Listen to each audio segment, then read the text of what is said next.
আসসালামু আলাইকুম। কেমন আছেন সবাই? আজ আপনাদের সাথে আমি চিকেন কষা রেসিপি শেয়ার করব। প্রথমে আমি কড়াইতে তেল দিয়ে দিয়েছি, আর আমি মাংসটাকে ছোট ছোট কেটে আদা রসুন আর লেবুর রস দিয়ে ম্যারিনেট করে রেখেছিলাম। আমি মাংসটাকে ভালো করে তেলে ভেজে নিব। এখন আমি দিয়ে দিচ্ছি পেঁয়াজ কুচি আর দিয়ে দিচ্ছি গরম মশলা। এটাও আমি মাংসের সাথে ভালো করে ভেজে নেব।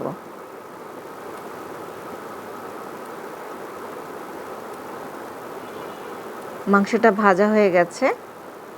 এখন আমি গুঁড়া মশলা অ্যাড করব। প্রথমে আমি দিয়ে দিচ্ছি হলুদের গুঁড়া, দিয়ে দিলাম জিরার গুঁড়া, ধনিয়ার গুঁড়া, লাল মরিচের গুঁড়া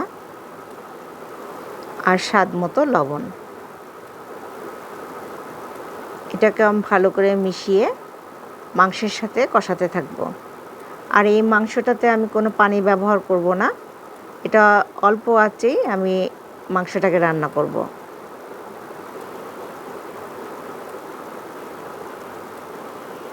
মাংসটা ঢেকে দিলাম।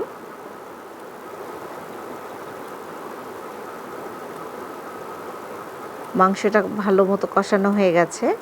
এখন দিয়ে দিচ্ছি আমি টমেটো কুচি।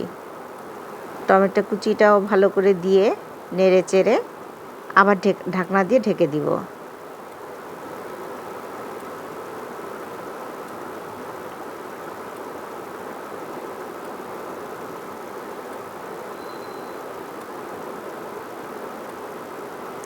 টমেটোর পানি বের হয়ে মাংসটা সিদ্ধ হয়ে গেছে। আর দিয়ে দিলাম কাঁচামরিচ। আমি আরেকটু পানিটা টানা পর্যন্ত অপেক্ষা করব।